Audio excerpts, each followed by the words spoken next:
What's going on, guys? Welcome back to the channel. I am back here with the 350z.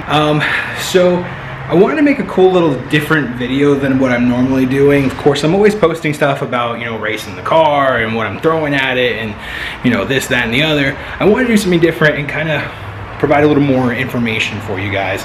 When you buy a 350z, right out the gate, it's an awesome sports car. It's a great platform. It's fun around corners, and you can do burnouts with it, and it's pretty cheap for what they go for.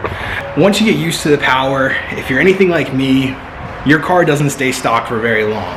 So that's kind of what this video today is about. Top 5 things that you need to do to your 350z if you want to maximize as much power as possible, and to kind of give an insight of how much those things kind of cost.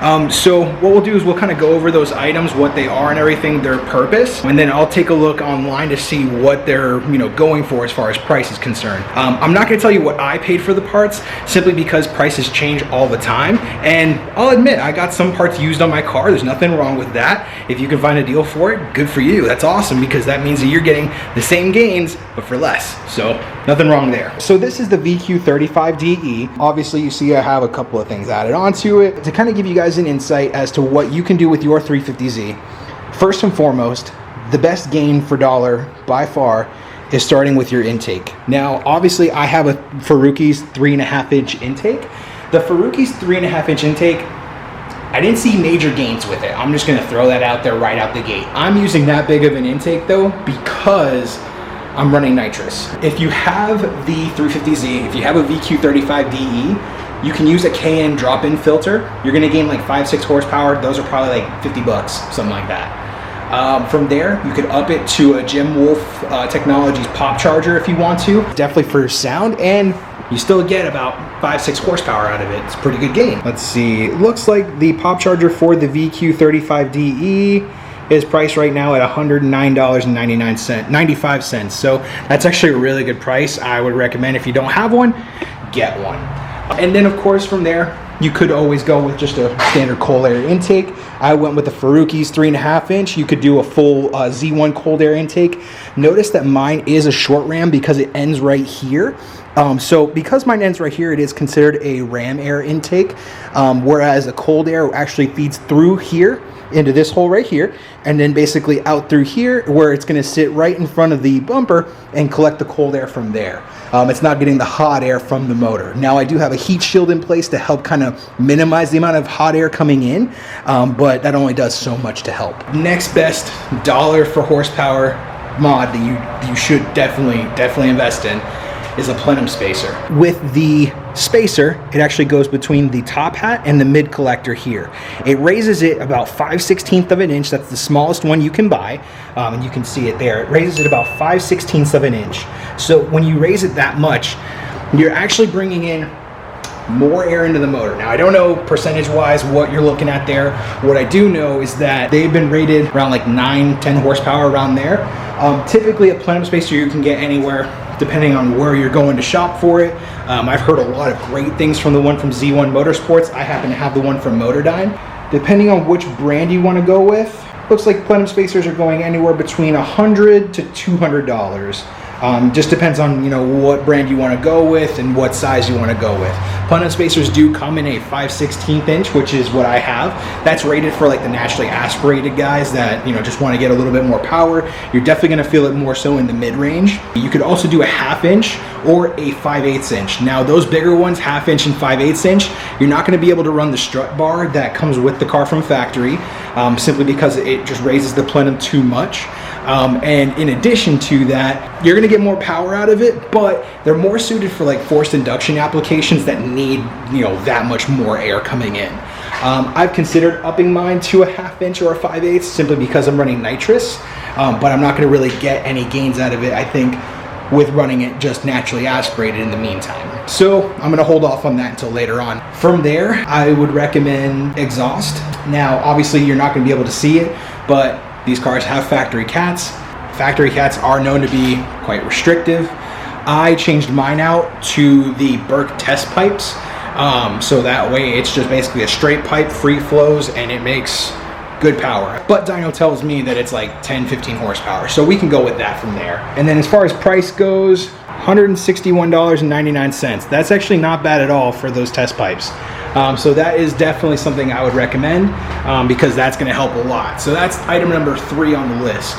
Item number 4, definitely doing the cat back exhaust. So that means Y pipe and the axle back and everything, simply because it's going to make the car louder. You're going to get good gains out of it because now the exhaust is able to flow. It depends on what way you want to go. There's obviously a lot of different options. If you search on eBay, you're going to find a lot of cheap exhaust parts that are fitting on the 350Z. Barely. But they don't really sound all that great, to say the least. So you could get a cheap one on there for a couple $100 and it'll work, but it's not going to really give you any gains, and it's going to sound mediocre at best. You could also go heavy on the investment and pick up a Motordyne exhaust, which is like several $1,000s. So it's really your decision on how much money you want to put into it. I went with the ISR Y pipe and GT single exit. It looks like for the ISR Y pipe, we're looking at $245, $395.25. So all in, you're looking at about $600 for that setup there. Keep in mind, you don't have to go with the setup I went with because what I have is stupid loud. The jokes that people make about these cars sounding like trumpets, it's true when you do something like that because of how loud it gets. It's pretty intense. From there, the last piece to the puzzle that I recommend 9 times out of 10 is an up-rev tune for these cars. So obviously the cost on an up-rev tune is going to fluctuate at different times. I mean, we're looking at different prices all the time for what a tune is. Typically though, you're going to spend about $300 or something like that, I believe, for the up-rev license to be able to tune your car. And then from there, obviously, you got to pay your tuner for their time. And then of course, any dyno sessions or what that cost is. So in a tune, you're probably looking at the ballpark of like $500 to $600 easily if it's your first time. Of course, retunes are cheaper because then you don't have to pay for the license again. And if you want to tune your own car, if you're that intuitive and you know exactly what these things take and everything, you'll save yourself some money in the long run doing the tuner edition. It's a little more upfront, but in the long run, if you know what you're doing, then it's beneficial. If you have no idea what you're doing and you've never worked on these cars before, I highly recommend take it to a tuner. If you're here in Florida, you've got a couple of great options here for you. You've got Harry Sandu down in Bradenton, Z-Tuner FL, which, and then of course you have Martin Struck as well with RS Enthalpy. Both really great tuners. I personally have been tuned by both of them, most recently by Harry. Pulled, what was it in that dyno run? How much? 283. Horsepower? Yeah. 283 horsepower.